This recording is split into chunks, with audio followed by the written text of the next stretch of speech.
back for some more survival games. Sorry if my mic sounds very weird because I was a little bit away from the mic there. I'm back now though, and we're on the PlayMindcrack server today, doing some SG, Hunger Games, survival games, whatever, and still on the American server. Sorry if my voice sounds a bit low today, it is quite late at night, so I'm trying to keep my voice down. See a guy here right off the bat, and I kind of feel bad killing people at the start of the game, but people do it to me all the time, so I'm going to return the favor. This is a pretty good game I got just a second or two ago, actually. I actually think I'm doing pretty well in survival games lately, especially with the ping I have. I have 170 ping, and for those who don't know, ping is the time it takes for a packet to get to a destination.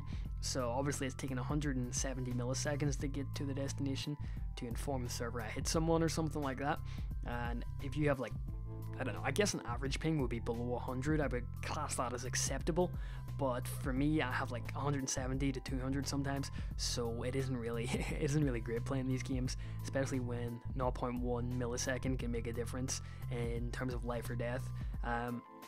But I think I'm starting to do pretty well. I mean, a lot of people ask for Hunger Game tips, survival game tips, and I'm gonna be brutally honest, there is none.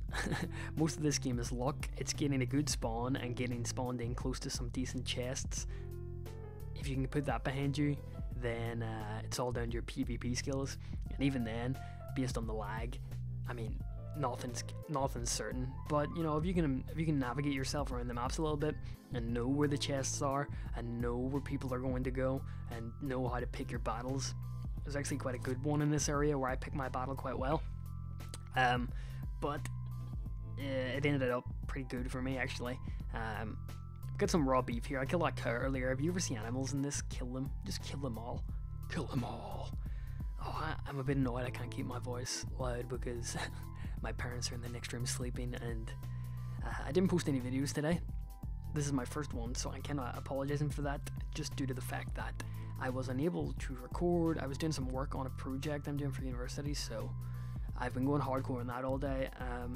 Pro tip though, walk around with you know, if you have a sword, switch to something that isn't a sword and walk around with it, because then you'll trick people into thinking you don't have a weapon, and then they come in and then you whip out your sword and bam, bam, hit them with a spice wheel.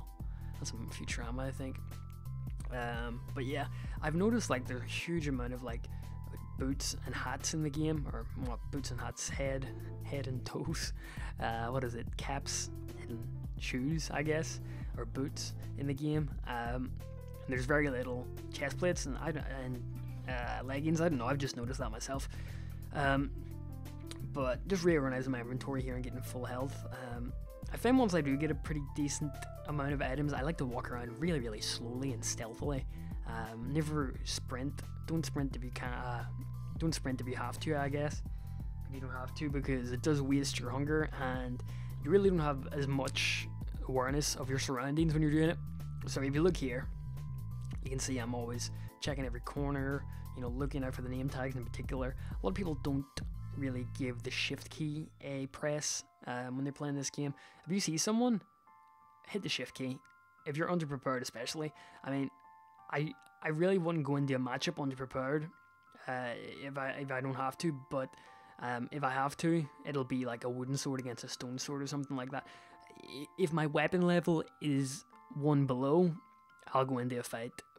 I mean, most of the times I'll die just due to the connection.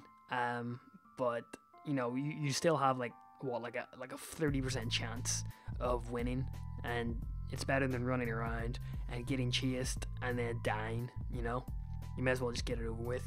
So this game went actually pretty quick. In the center of the map where the compass points is where you want to go. I'm heading over there now, but yeah, this one was pretty quick. But see, these maps, if you don't know your way around them, you're going to struggle big time. Like, I'm pretty familiar with this map because I played on it quite a lot, but the item chest placements are all over the place, and there's some really OP gear on this in my opinion. This guy here tries to come up behind me. I get him with some of the bow spam there, and he runs away. Thinking he's got away, he just runs over here, and unfortunately his bow shots aren't registering too well. So I try to go for this guy here as well, but he gets away, unfortunately. Yeah.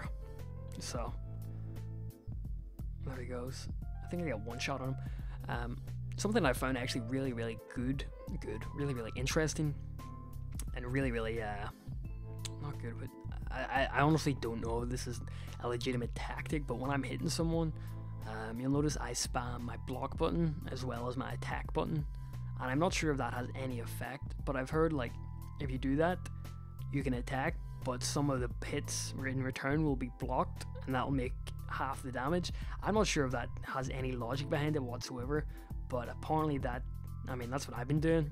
Been working okay for me, but you know, it is coming to the end of the game here, so I look around me, and a lot of people will gather in the center area, and I like to have my eyes open around here, so I'll just stay in one area and like turn 360 degrees every couple minutes, or every couple seconds, sorry. I just look for people, and I see a guy here with full iron on, and then I look down here and I see someone in the corner there, and I think they're sorting through their inventory, so I'm like, screw this, hop on the ice for a little bit of a speed boost here, and then I go into the tree and do a little bit of a tree bounce, 1 2 3 boom, and then jump, and you see me doing that block there, that blocking attack. Tries to whip out her bow, but too late. This is probably a bad part of mine. Didn't really sort through my inventory too much, so I haven't really got time to go and check out all this gear that has been dropped. Sucks, but you know, I decided just to run for it, try and get my health regen off, and sort through whatever I have up top here, because if I do go up top, at least I can see some name tags coming down below me. So there I see one there, he's going there, and then I see another guy here, and I think they're gonna meet in the middle here. So I'm like, screw this, I want some action. I'm not a player who says, I don't like sitting back, honestly. I could camp in a corner all game, and I could easily go and face the last guy and maybe pull a fluke win off, but that isn't the way I like to play this game. You know, I only really classify it as a game if I get at least like 5 kills, you know? So anybody can sit in a corner with a diamond sword and wait until the last guy's standing and then go out and smack them. If you want to win, do that, but I like playing Hunger Games for like the adrenaline rush, especially towards the end when you're like the last couple of players. Probably some of the best bits of the game right there. So I do see these guys are down here, and I'm like, you know what? I'm pretty underprepared, and I don't expect to win this, so I'm gonna go down and just hope I see someone. And luckily enough, I do see a guy here. There's 2 people left. There's me and this other guy, and I see the guy go here, and I'm gonna charge a bow shot up. Then I switch to my flint and steel. I give my presence away. They're stupid, but I see him, and he runs away. I don't think he has any long range weapons. So long range weapons, like he has a diamond sword and a diamond chest plate. So I'm pretty much screwed here. One hitting him, he just absolutely wrecked me there. And then I forget these are slabs, so I really, you know, I really messed up there. I've got the other guy on my left here, so I'm thinking maybe I can draw those 2 guys in together to fight, because I'm gonna get beat if I win 1-on-1. So I see the other guy run away, and I notice the guy with the diamond sword is now chasing me at this point. So what I like to do is go around a corner and shift, so the guy has no clue where I went. I mean, it is a pretty simple tactic. Nobody will know where you went. Here, some people will just charge straight forward, and this is the tactic I used in Ultra Hardcore. You know, just hiding your name tag really confuses people, and it's hard to put 2 and 2 together when you're in the midst of battles, so a lot of the time those people will just run past me or ignore me. But here I see those 2 are actually going towards the center of the map, so I'm like, screw it, I'm following you. And I run, and the guy here has a fire aspect bow, I believe. And you'll see here he starts to fire some fire shots at me, so I get under here for the cover. And the only weapon I have in my favor here is the flint and steel, so I'm like, screw it, I'm just going to spam flint and steel. If I get some fire on him, I mean, maybe he'll die. So right enough, I do get the flint and steel. I go in and get the kill on the guy with the diamond armor. I'm like, yes, yes, it's only this last guy left. I'm going to win. I'm going to win. I'm going to win. And then, unfortunately, he comes up. I had no chance there. The guy was basically waiting for us to duke it out. And I kind of felt like I got robbed there. But good game to all involved. And that is me signing out. So, Paul signing out. Bye-bye.